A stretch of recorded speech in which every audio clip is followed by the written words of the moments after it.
This lecture focuses on the academic study of the Synoptic Gospels.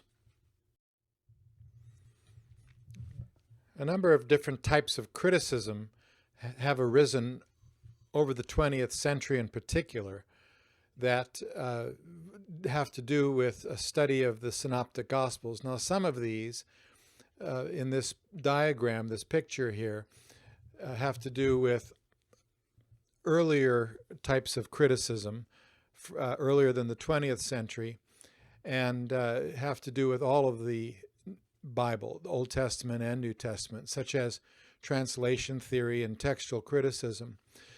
Having a look at this drawing, you look at the top lines that list the reader, and then the reader is reading a translation. And that translation has been taken from some scholars working of what's called a critical edition of, say, the Greek in the case of the New Testament. The different manuscripts that lie behind the critical editions are manuscripts that have been collected over the entire process of copying scriptures up until the time of the printing press. And so those are taken into consideration, and then a critical edition of the New Testament is put together by scholars, from which then translation is done. Now, behind those copies of the scriptures would be the autograph itself. That is, in the case of Matthew's gospel, what Matthew actually wrote. Now, we don't have the autographs of any of the New Testament documents, so all we have are copies. And so this now moves us into an area, when we look at the autographs, into an area of study that's conjecture.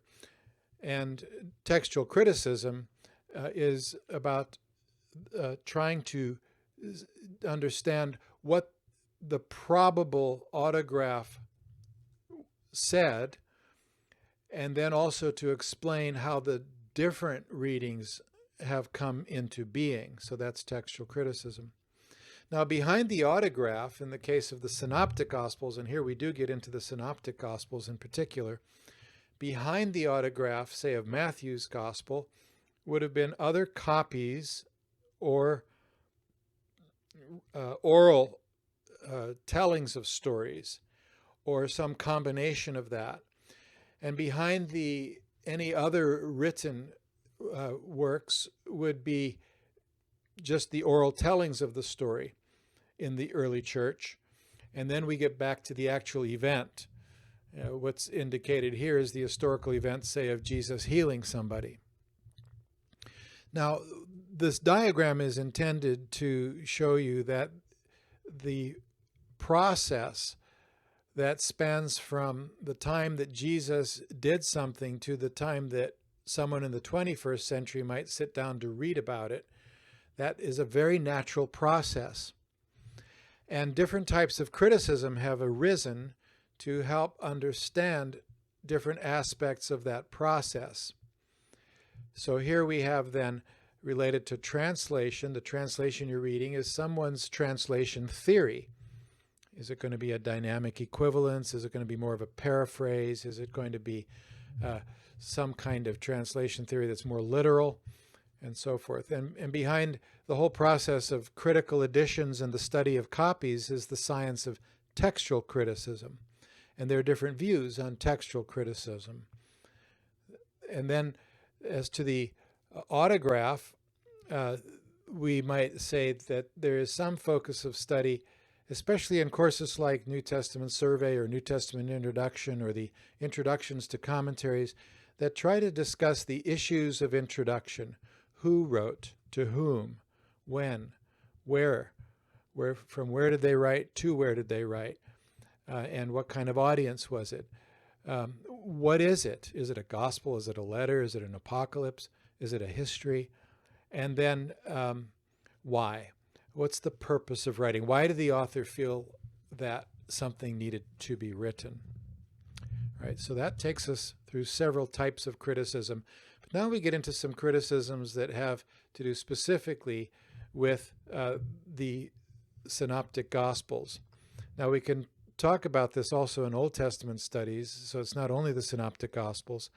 But when we talk about redaction, we're talking about editing. So there's some source behind the source, some source behind the autograph. And redaction is just another word for editing.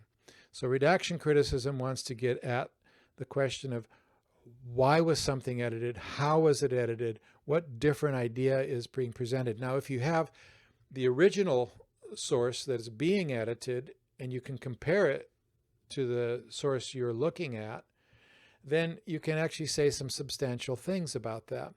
In the case of Matthew's gospel, we can say, well, Matthew used Mark, and so how is Matthew changing Mark? How is he rearranging it? How is he rewording it?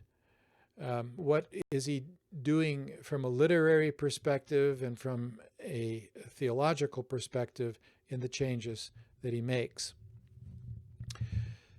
But in order to do that, we have to focus on something called source criticism. We have to know that Matthew used Mark's gospel and try to look at any other possible sources that he might have used.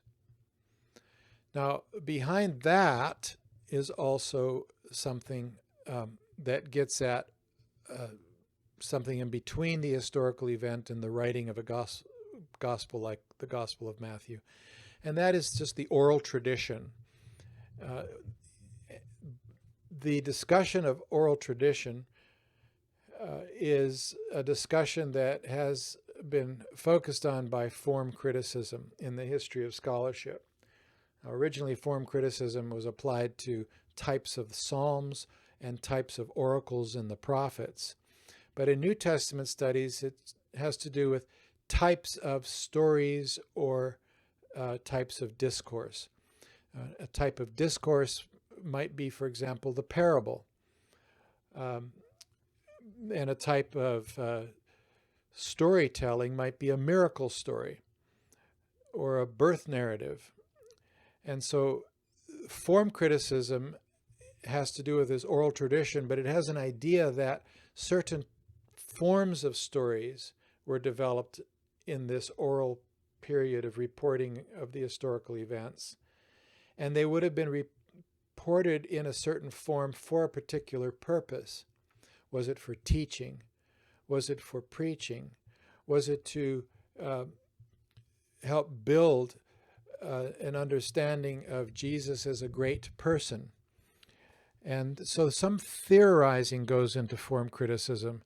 And what happened in form criticism was that some scholars let their theological biases or their worldviews enter into the process, so that they said, well, a miracle story would have been developed in order to leave the impression with the audience that Jesus was a great man. Now, that's very different from saying the miracle story was reported by the early church because the miracle actually happened. And so some the early form critics who developed this in biblical studies, in New Testament studies, early form critics actually let their biases take control, so that they weren't only talking about the forms in which stories were told, but they were also trying to make an assessment as to whether those stories were historical or not. And this was really the downfall of form criticism in its contribution to scholarship. Related to form criticism is just another type of criticism mentioned here in the diagram, tradition criticism. Tradition criticism would have been what kinds of traditions are arising in the church that would preserve certain material. And a good example from the Gospels would be the Lord's Prayer. In Matthew chapter 6, for example, the Lord's Prayer today is said in a slightly different form from what we read in Matthew's Gospel. The ending is not in Matthew's Gospel, but we regularly say it in the church. So the church is developing a tradition that uses the Scriptures. And so, as with form criticism, tradition criticism is looking at what kind of an audience is using this material and who is passing on the material to that audience in the church period. before we leave that, just again to state that the assumption made in a lot of 20th century scholarship, and still today by many scholars, is that there is this period in which things are not written down that would have allowed for a significant shaping of the stories. And those who have tremendous doubt about the historicity of the Gospels would allow that idea to develop in their minds, to say hardly anything we have in the Gospels is actually historical. It's all been shaped, or almost all of it has been shaped, or it's been shaped out of recognition by the church during this process. And I would just suggest to you that what is being claimed there is rather radical from just a natural perspective. If you stop and think about it, we're talking about Jesus' death and resurrection about AD 30. And we're talking about Mark's gospel probably written in the 60s, just 30 years later. And to think that so much radical shaping could take place between one period and the other, and that it could take place in a way that would just be accepted all over the church, from Israel all the way to Rome and beyond, and be accepted, suggests that nobody was really in touch with the people who actually were eyewitnesses. It boggles the mind, just from an academic perspective, in my view, let alone a faith perspective. And so then we come to the last part of this as we're moved from left to right, and that is the historical event. And then the question rose in mid-20th century scholarship, what criteria of authenticity might we come up with to decide whether a story was actually historical or not? And there we get criteria such as the criterion of dissimilarity, or the criterion of multiple attestation, or the criterion of coherence, or the criterion of language and environment. And then since the, say, 1980s or so, some scholars have suggested a criterion of double similarity, where you have not dissimilarity from Judaism in the early church, but the similarity of a story that's recorded that would apply very well to the context of Judaism and to the context of the early church as a criterion to establish historical authenticity. So this process gives rise to certain types of criticism, some of which are unique to the Synoptic Gospels. And the only remaining thing to note from this is that since the late 1970s, early 1980s, a literary turn took place in biblical studies, where the history department didn't dominate necessarily, and in some cases it was even replaced by a more literary approach to reading. And that is not going to look at the history from the current reader back to the historical event, but it's going to look at the current reader and how the current reader engages with what is written in the text.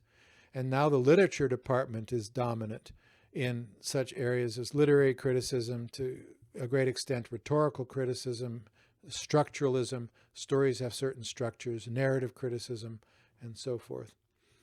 So this gets at the topic of the interpretation process and the types of biblical criticism that have arisen. Now, what has just been said has been rephrased in terms of the language of behind the text, in the text, and in front of the text types of reading. Behind the text would be the historical reconstruction. That would be the historical critical method and those various criticisms that we spent most of the time on in the previous section. Whereas the in the text type of study would be more from a literary perspective. And then in front of the text would have to do with how different audiences read the story. And that might be the original audience, or it might be the present audience, or it might be different periods of the church, or different cultures, or different ethnic groups, or different genders. All of this has given rise to a whole list of other types of interpretation based on in front of the text reading. The previous slide then can be represented this way in terms of types of criticism that have arisen. The triangle of the author producing the text, which is read by various readers over time, has led to different kinds of criticism that are listed in the boxes here. And so we have on the left side historical, contextual studies, textual criticism, source criticism, form criticism, tradition criticism, redaction criticism, and then also social science criticism.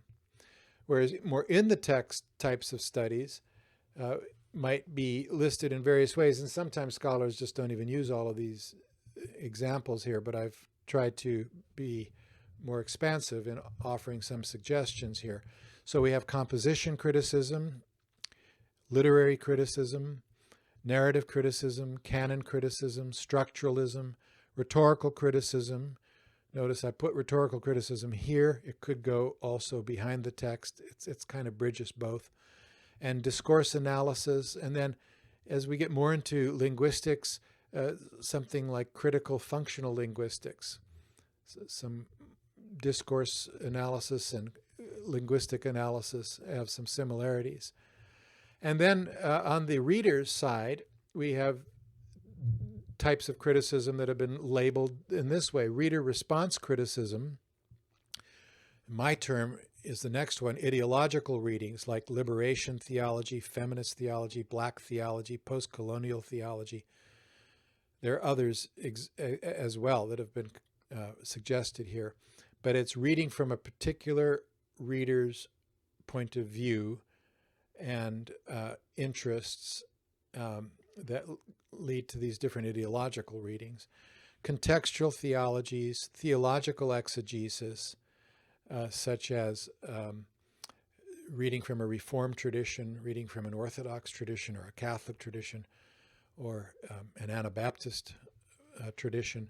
And then this last word makes acknowledgement of a postmodern emphasis that has come about since the 1980s, and that is deconstructionism, where the object of the game of interpretation is to deconstruct the text, to read even over against the author, the text, and perhaps the readers as well.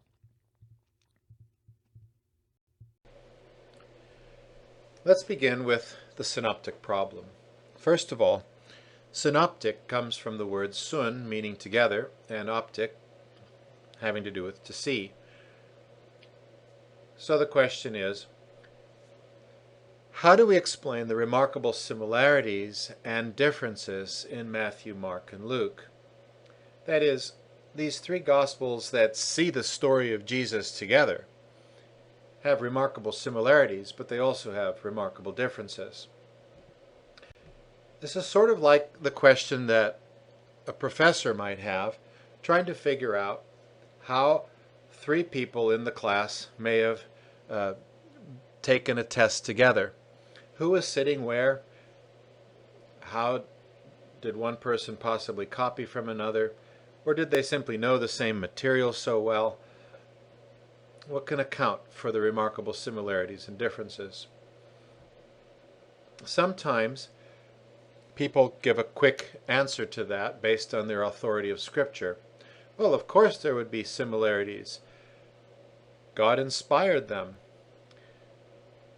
The first response to that would have to do with the fact that there are not only similarities but differences. And then the second response, the level of response to such a comment would be, well, yes, of course there are similarities. There are similarities that have to do with the same content, the same way of telling stories, and so on. But the kind of similarities we're talking about are similarities at the level of actual wording. The same words, the same word order, sometimes the same arrangement of one story after another, and then at the same time, the same story, told in the same way with the same words, appears in very different places in the Gospels. So what is really going on here? And what we're going to discover is that an answer to such a question has to do with literary dependence between Matthew, Mark, and Luke. When we put our minds to what kind of combinations there could be to understand the synoptic relationships between Matthew and Mark and Luke, a number of options present themselves. And this diagram simply shows how that might work. Say, for example, A is Mark and B is Matthew and C is Luke. And so we have these different kinds of combinations of relationships. And that becomes even more complicated if you introduce an idea that there's another source like Q. Not just Mark, but Matthew and Luke are using Q as well.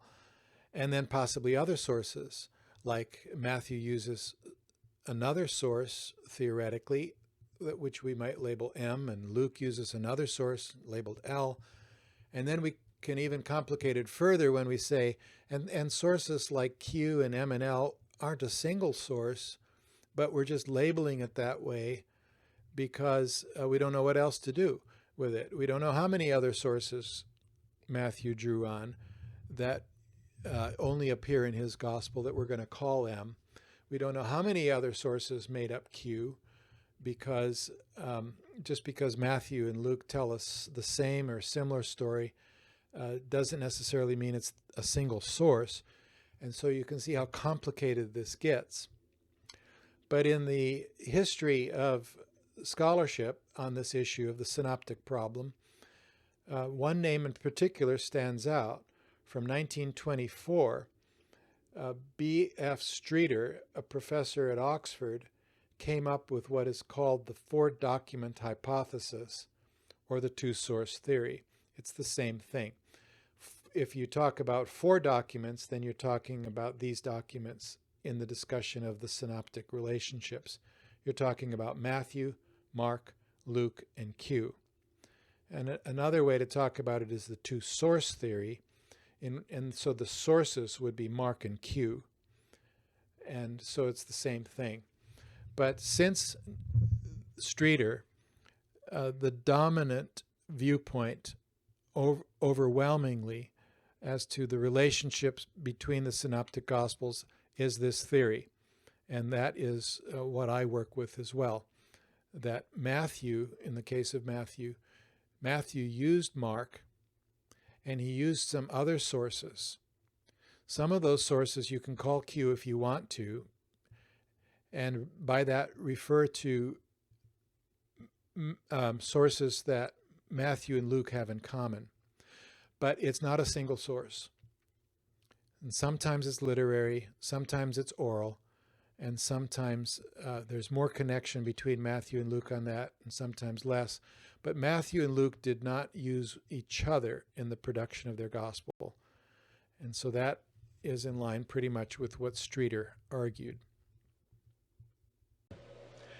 The answer that we're going to find in this lecture is that there is a literary relationship between Matthew, Mark, and Luke. The church for many centuries believed that Matthew wrote first. Starting in the Enlightenment period, the question was asked afresh, and it took some time before an answer that has been quite satisfactory to New Testament scholarship was put forward. The answer known as the four-document hypothesis. Early in the 20th century, scholars particularly associated with Oxford University and a scholar by the name of B.H. Streeter came up with the four-document hypothesis. The hypothesis turned the traditional view of the church on its head, in that Matthew is now seen as dependent on Mark's gospel, and then also dependent on another source known as Q, which of course doesn't exist anywhere, but is a hypothetical source. And then some other sources um,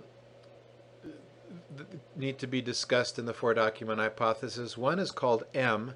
That would be material only found in Matthew.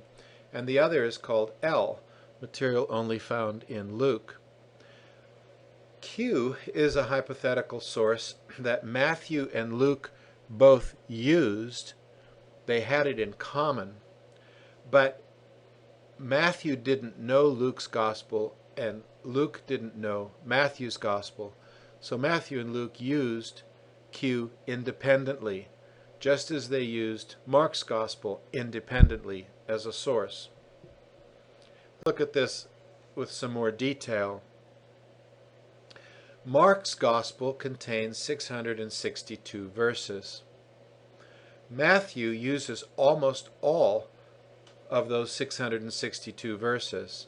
He uses 609 verses, whereas Luke uses about 350 verses from Mark's gospel. The other thing to note is that both Matthew and Luke reduce those verses from Mark's gospel. Luke only reduces them slightly, from 350 to 325 verses in his gospel. But Matthew reduces Mark considerably, from 609 verses to 523 verses. Q is this hypothetical source that Matthew and Luke had in common that comprises about 200 verses in the two Gospels. 200 verses in Matthew and Luke are thought to come from a source called Q. And then there's other material, as we said, M for Matthew, unique material, and L from Luke's unique material. So, for example, in Mark's Gospel, we have the parable of the wicked tenants, and that parable is also to be found in Matthew and Luke. But only in Matthew and Luke do we have the parable of the lost sheep. That parable is not found in Mark, and so it would be called a Q parable. Now, the infancy narratives in Matthew and Luke have lots of similarities, but they are examples of M and L material because they are neither from Q nor are they from Mark. So, for example, the story of the Magi coming to the baby Jesus in Bethlehem would be considered M material, whereas the story of the shepherds coming to Jesus in Bethlehem is considered L material, only found in Luke's Gospel. Yet a more detailed presentation. Let's have a look at a story that is found in Matthew, Mark, and Luke. And it's time to introduce you to the word pericope, spelt like the word periscope, but without the S. And be careful with your spell checks when you write that word, because pericope is often corrected automatically in spell check programs to periscope. Pericope. A pericope is a self-contained unit in the Gospels. It's, for example, one of the parables or one of the miracles in the Gospels. So here we have the pericope of the paralytic, the healing of the paralytic. Now, we have three columns here, Matthew, Mark, and Luke, where they tell the story similarly. And as you look at this story in parallel, note the different colors. If something is in red, in this particular case, that means that the story is to be found in Matthew and Mark only. If something is in purple, that means that we find that particular wording in Matthew and Luke only. And if something is in green, that means that it is found only in Mark and Luke. And finally, if something is in blue, that means that we have similarities between Matthew, Mark, and Luke, all three. So as we analyze this, we can see that we have some examples of each of these as we read through. But obviously blue is the predominant color here. So on the for document hypothesis, what we would say is that Matthew and Luke have used mostly Mark in telling the story.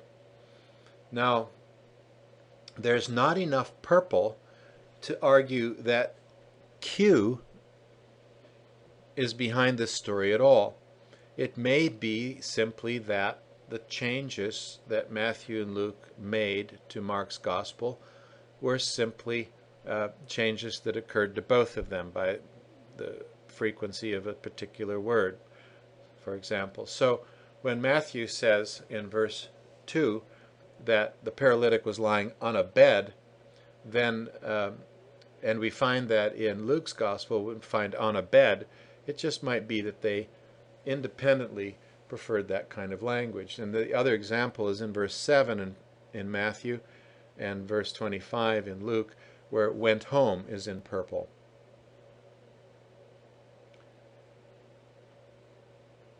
Now,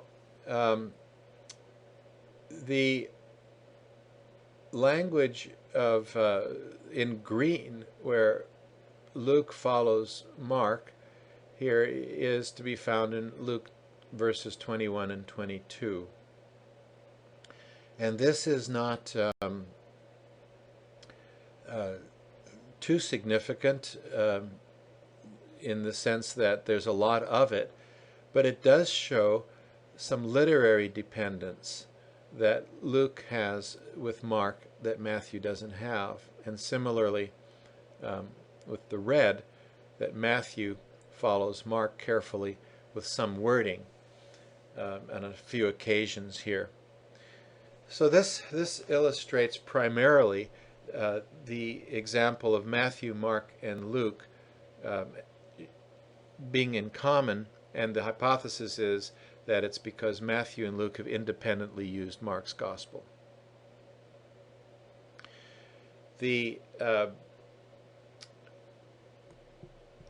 same kind of analysis can be done where Mark drops out.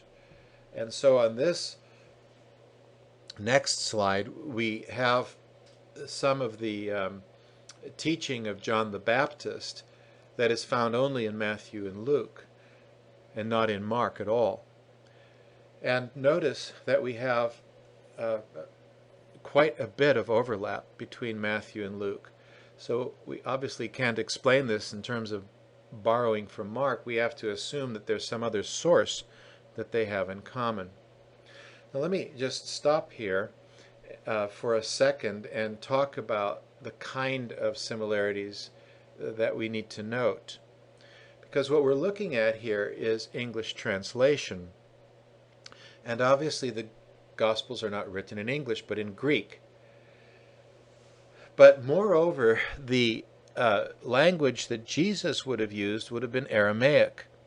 So we're looking at an English translation of a Greek, several Greek accounts of a story, whereas the actual language that would have been used was Aramaic, wherever anyone is quoted. Now, when you find this kind of literary similarity in a translation that is in Greek, then that means that there must be a literary relationship, because people translate texts differently. Also, we have to note that in Greek, word order is not as important as in English. If I say, the dog bit the cat, that's very different from saying the cat bit the dog. But in Greek, it wouldn't matter what order you put those words, because the subject would have a certain ending and the object would have a certain ending, so that you would know which was the subject and which was the object. Given that you can move words around more freely then in terms of word order in Greek, when we find word order the same, in two Greek documents, then we say there's a literary dependence as well. We're not using Greek in this course, so you just have to accept that indeed word order is part of the discussion here. So we have translation that has similarities. We have word order similarities. We also have the same words being used. Sometimes there are several words for the same idea, but when sources use the same word, then we could say, well, that suggests literary dependence as well. We could also go on to look at how the stories themselves, the pericopes throughout the Gospels, are laid out in similar patterns, where one pericope follows another pericope, and it's the same order in a different Gospel. Now remember, part of the synoptic problem is that there are also remarkable differences. And so when suddenly a pericope that is in common between 2 or 3 Gospels appears in a very different place in the Gospels, then what we have to say is that one of the Gospel writers is purposefully moving the story to another place, and we have to ask why. Now this leads us to one of the important issues behind this brief survey of the synoptic problem and the 4-document hypothesis, and that is that we're not just interested in the fact that there is literary dependence.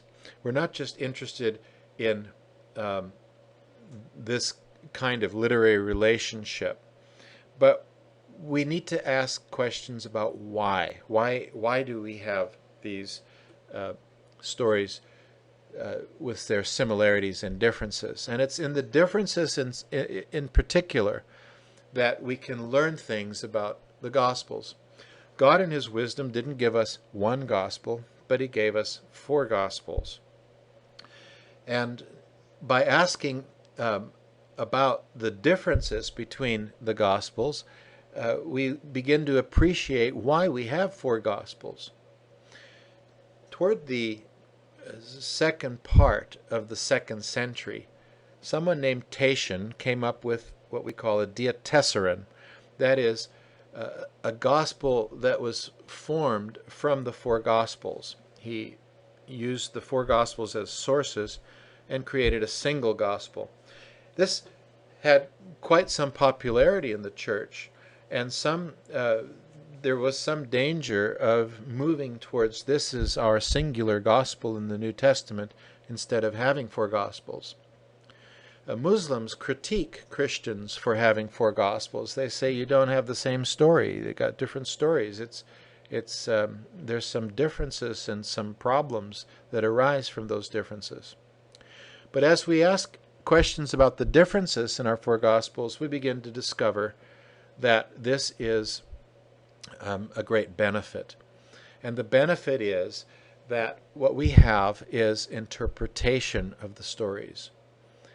By moving stories around, by some word changes, by adding stories or subtracting stories and telling the story differently, what we end up with is a preaching of the story of Jesus by Matthew and by Mark and by Luke and by John. We get 4 different interpretations of Jesus. Had God wanted to, He could have created such a situation in the 1st century that they would have developed very far in the area of technology, and what could have happened was the disciples may have been a film crew and taken pictures of Jesus with video. And what we could do in churches today, these 2,000 years later, is pop in copies of the original videos and watch them in our church service and watch an incident of Jesus healing somebody, and then we could have a discussion about it. But that's not what God gave us. God gave us not only historical eyewitness testimonies as to what happened, but He also gave us Matthew's interpretation, or Luke's interpretation of the story of Jesus. So that today, we're not responsible for putting a new interpretation on the events of the Gospels, but what we're called to do is to proclaim the interpretation that we find in the different Gospel writers. Only by paying attention to the differences between the Gospels can we accomplish that. Now, there is a tendency in many instances of preaching for people to try to reconstruct the original situation. Sometimes they'll look at the different Gospels and come up with their own way of telling what actually happened, rather than preaching what Matthew says happened or what Luke says happened. And that is like trying to go back to the video example that I gave, where the preacher reconstructs what happened and then gives his or her own interpretation of what happened. And this, I would suggest, is not at all what God wanted us to do with His Word. The Word is the Word of God. What's authoritative is not our reconstruction of what happened, but what's authoritative is what Matthew is preaching or teaching, what Luke is preaching or teaching with the story. And that should be our goal in interpretation and in proclamation, in teaching and in preaching. So, as we pay attention to these things, we need to look at the similarities and differences, not just from the question of the literary relationships between the Synoptic Gospels, but also the theological similarities and differences that emerge as we explore the pericope one after the other. And what hasn't been shown here in our slides is how pericopes are related to one another. We can have opportunity perhaps to look at this at a later lecture, but all we've done is looked at similarities within a particular lecture and noted that there is a literary relationship. There are some other views about the literary relationships between Matthew, Mark, and Luke.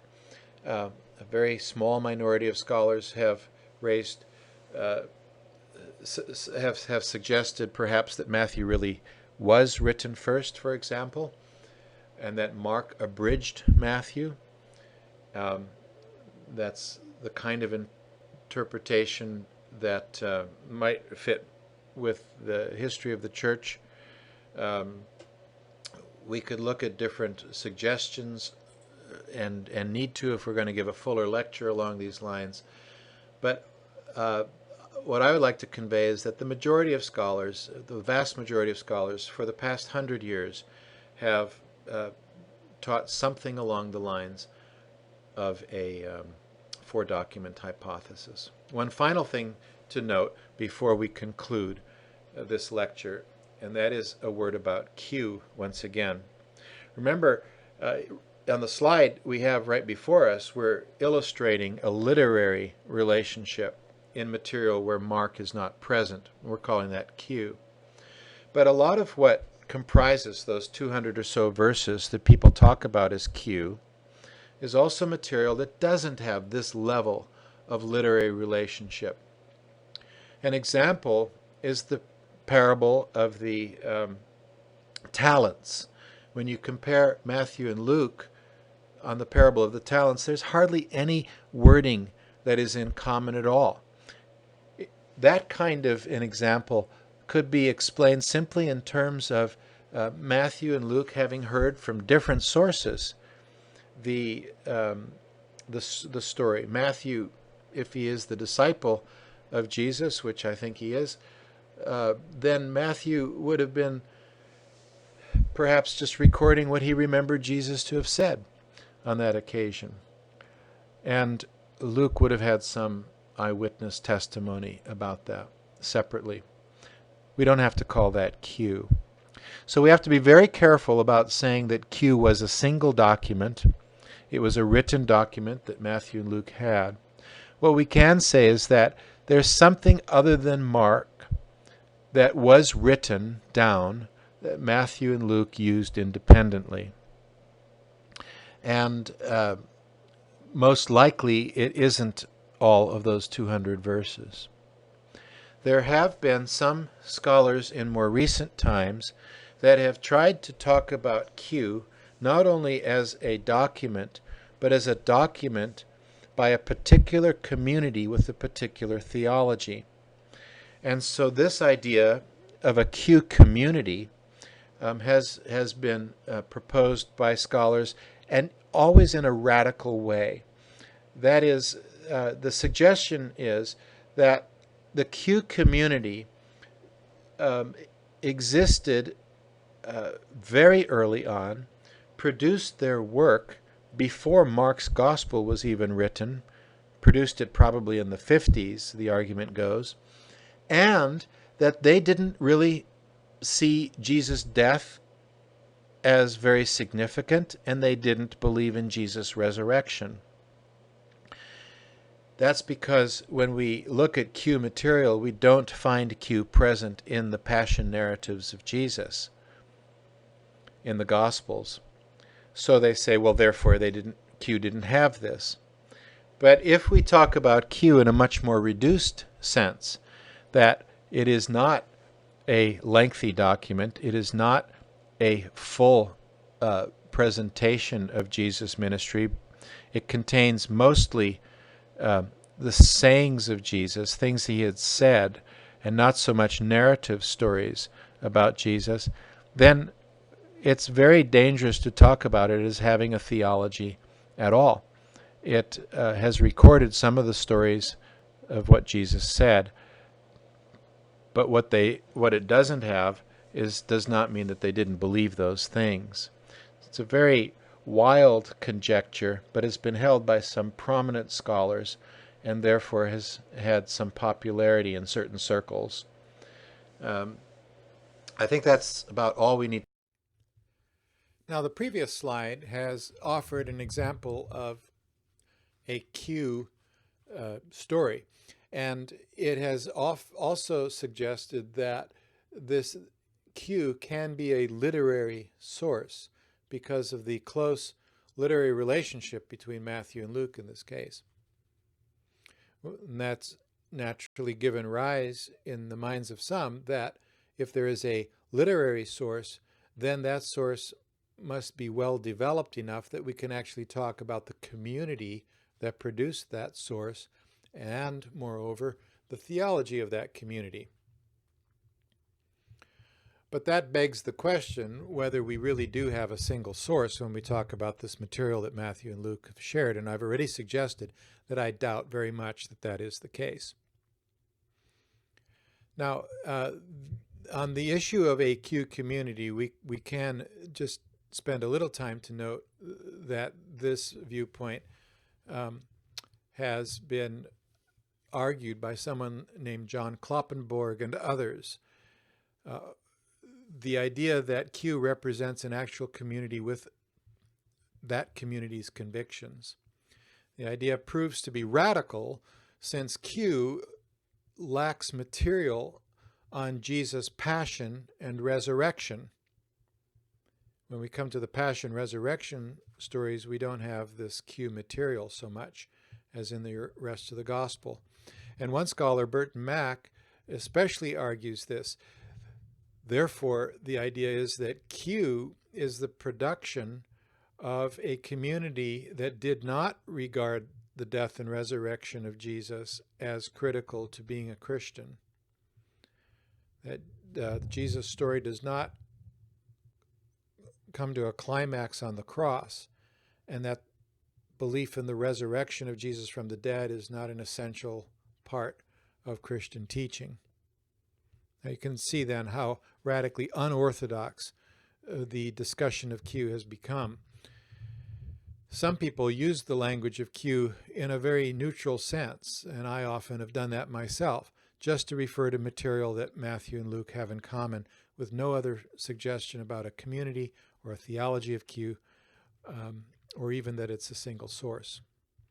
Kloppenberg also thinks that there were two redactional levels to Q. It's amazing how intricate theories can become without enough evidence to support them.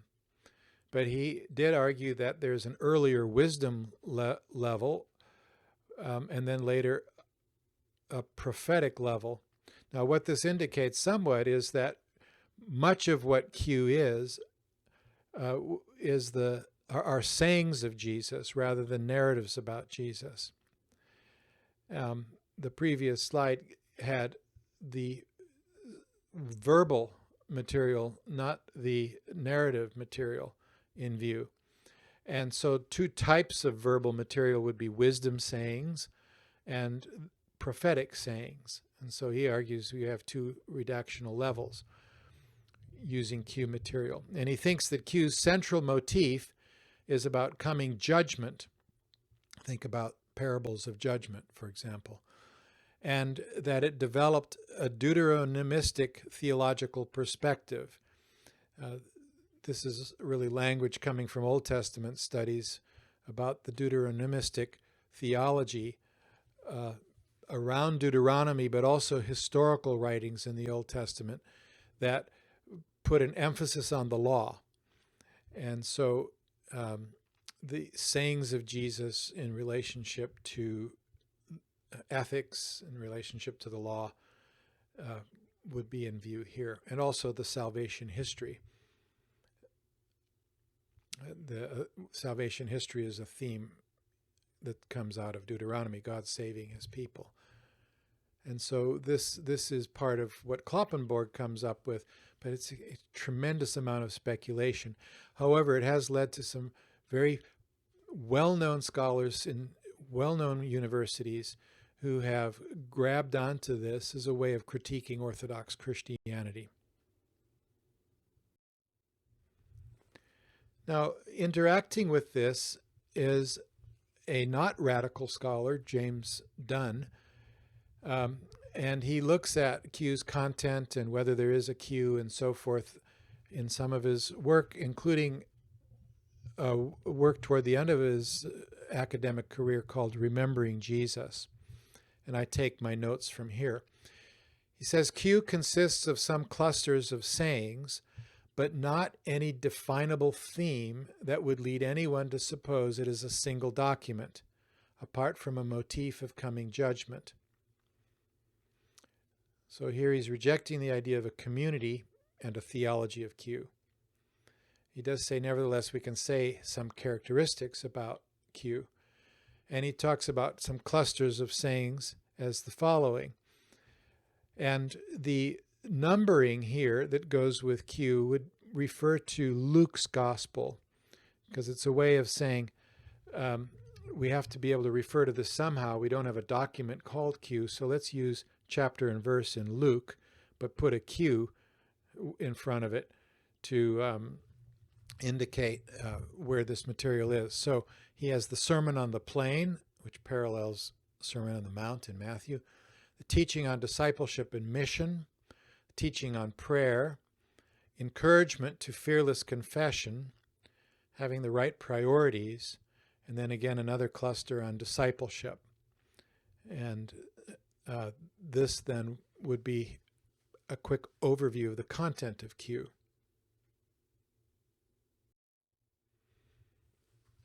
Now he says Q as a community has several problems. One document per community is something that you have to conjecture, that the communities didn't share documents, that there wasn't really an overlap between communities. So this point is rather important. Did the early church develop in isolated groups, or did the early church develop with a robust interactive relationship between communities, even though they didn't have cars and airplanes and telephones and other kinds of communication? There seems to have been, as you read the New Testament, a tremendous amount of movement and sharing of letters and the Gospels themselves. movement, so that you get Mark, for example, written by Mark as Peter tells him the stories in Rome. That's just to indicate an example other than Paul of the remarkable movement between communities. So Dunn raises the question whether we really can talk about one document per community, and that's a fallacy, as though we learn everything about a community from a single document. It also involves an argument from silence. We just don't know about these things. And then thirdly, were communities so isolated, as I said, from one another, producing their own interpretations without awareness of others, and not attacking, say, Matthew's version of the gospel versus Luke's, and just being unaware of that, or not endorsing it, especially when it comes to the tradition about Jesus' death and its interpretation. In terms of the issues around the synoptic problem and the four-document hypothesis. So let's conclude with some questions. What does it mean to have literary relationships between the synoptics? We've talked about the literary and the theological relationships between the synoptic gospels. So from a literary perspective, we note that the gospel writers have editorial freedom. They can move stories around, they can place them at different points in the gospel story, in the gospel narrative. They can change the wording somewhat. And that freedom, though, it doesn't mean that there's inconsistency, but rather they have editorial freedom and consistency. And theological emphases need to be examined when you look at the similarities and differences in the Gospels. Look for where the differences are and ask, why is that change made? And sometimes you find some theological emphases. It may be that Matthew's adding a quotation from the Old Testament and bringing out a new emphasis by doing so. It might be that three stories have been gathered together in a certain section of the Gospel so that together they make a certain theological point, as in Luke chapter 15, where three parables are put together to illustrate God's joy when sinners repent. And then the other question we can conclude with is, what does it mean to have four Gospels, not one? I've already answered this in terms of how the Gospel is interpreted by each of the Gospel authors. And so what we get is the Gospel in stereo. We hear four different interpretations of the story of Jesus. Hence we have four Gospels in our New Testament canon. Well, this kind of a study is foundational for any further study you might do in the Gospels, where you would ask about similarities and differences in each story as you proceed. And so the next lecture will be a lecture on Mark's Gospel, with the assumption being that he wrote first.